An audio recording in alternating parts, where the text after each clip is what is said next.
कौशाम्बी राज्य के राजा विजय प्रताप और उनकी महारानी सुनंदा के पहले की सभी संतानें तो ठीक ठीक थीं, लेकिन इस बार महारानी ने एक ऐसे बालक को जन्म दिया जो अंग विहीन मांस का पिंड था। रानी सुनंदा उसे देखकर घबरा गई और उसने राजा को बुलवाकर बालक दिखाया। राजा ने कहा, सुनंदा, तेरी कोख में यह मांस पिंड जैसा बालक पैदा हुआ है, फिर भी कैसे भी करके हम इसका पालन पोषण तो करना ही होगा। बालक का नाम मकराच रखा गया और उसे तलघर में छुपा दिया गया तथा दाई से कहा गया, खबरदार, हम तीनों के सिवाय यह बात किसी को भी पता न चले कि हमारे यहाँ ऐसे बालक पैदा हुआ है। सुनंदा अपने भाग को कोसती हुई उस बालक का पालन पोषण करने लगी। कुछ समय बीतने पर कौशाम्बी नगर के राजोद्यान में तीर्थकर महावीर स्वामी का आगमन हुआ। सारे नगर में यह खबर फैल गई। बड़ी संख्या में लोग उसका सत्संग सुनने के लिए राजोद्यान की ओर आने लगे। खूब चहल पहल महसूस कर एक वृद्ध सूरदास ने लोगों से पूछा, क्या आज राजा का जन्मदिन है या फिर कोई त्योहार या उत्सव है जिसके कारण नगर में ऐसी चहल पहल हो रही है? उनमें से किसी युवक ने कहा, ना तो राजा का जन्मदिन है ना कोई त्योहार या उत्सव है। आज नगर में महावीर स्वामी आए हैं। लोग उनके दर्शन सत्संग के लिए राजोद्यान की ओर जा रहे हैं। वृद्ध सूरदास ने कहा, मुझे भी संत के द्वार ले चलो।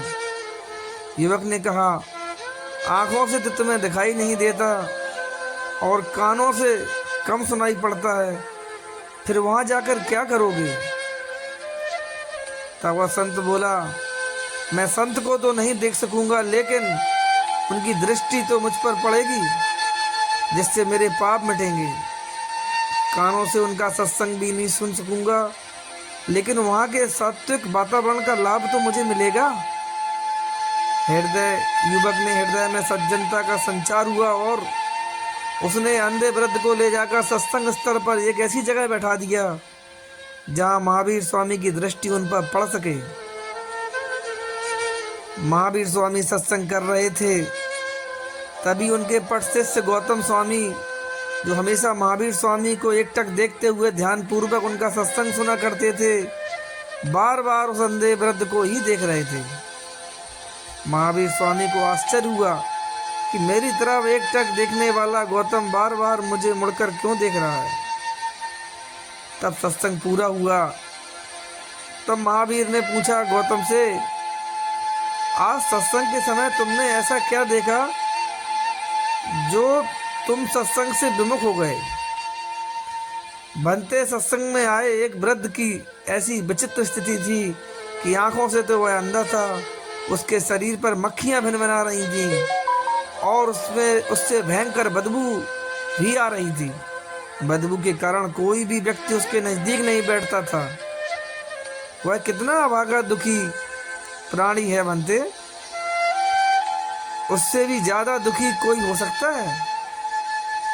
तो उन्होंने कहा, हाँ, उस अंधे व्यक्ति का तो कुछ पुण्य है, आंखों के सिवाय उसके शरीर का बाकी अंग ठीक है और वह चल फिर भी सकता है, लेकिन राजा विजय प्रताप का बालक मकराच तो बिना हाथ पैर के मांस का पिंड जैसा है और उसका पालन पोषण तलघर में हो रहा है।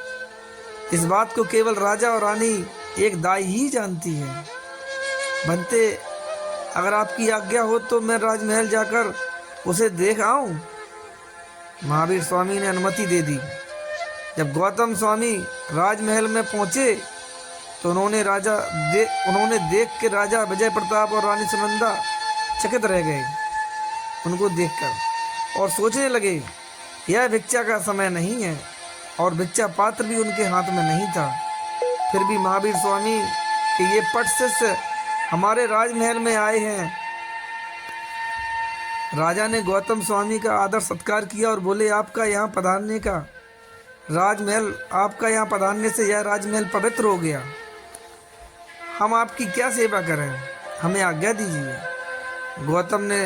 गौतम स्वामी ने पूछा, हे राजन, क्या आपके राजमहल में कोई ऐसा जीव है जिसका पालन पोषण तलघर में हो रहा है और वह अंगविहीन मांस पिंड जैसा है?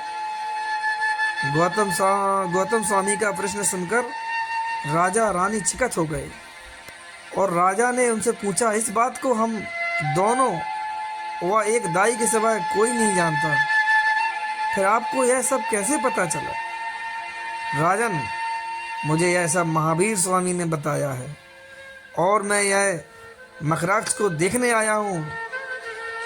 रानी ने कहा, भोजन का समय हुआ है, मकराक्ष को भूख लगी है होगी। मैं उसे भोजन कराने जाने वाली ही थी कि आपके आने की सूचना पाकर मैं रुक गई। चलिए, मैं आपको उनके पास ले चलती हूँ। वहाँ जाने से पहले रानी ने मोह को वस्त्र से ढका और गौतम स्वामी को भी वैसा करने के लिए कहा, क्योंकि जिस तलघर में मकराक्ष रखा हुआ था वहाँ से ऐसी भयंकर बदबू आती थी कि खड़े रहना भी मुश्किल हो जाता था। वहाँ पहुंचकर गौतम स्वामी ने देखा कि भूख के कारण लार टपकाता हुआ कोई मांसपिंड हिल रहा है। जैसे ही रानी ने उसके मुंह में भोजन का कौर डालना शुरू किया, वह लपक लपक कर खाने लगा। भोजन पूरा होते ही उस मांसपिंड में रक्त, मवाद, विष्ठा निकलने लगी। गौतम स्वामी यह सब देखकर विस्मित हो गए। राजमहल में वापस आने के बाद वो नहा धोकर महावीर स्वामी के पास गए और पूछा, ये बनते, उस अभागे जीव ने ऐसा कौन सा कर्म किया है जो कौशाम्बी के राजमहल में जन्म लेकर भी ऐसी हालत में जी रहा है?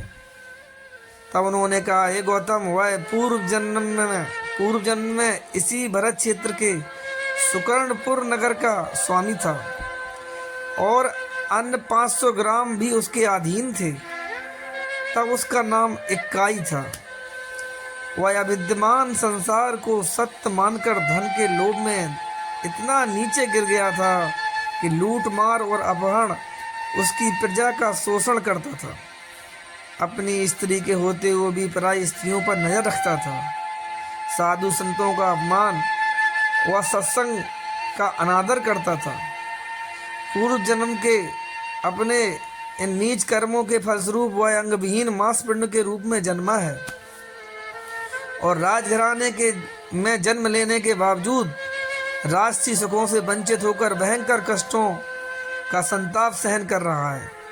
इसलिए कर्म करने में सावधान रहना चाहिए। मनुष्य जन्म एक चौराहे के समान है, यही से सारे रास्ते निकलते हैं।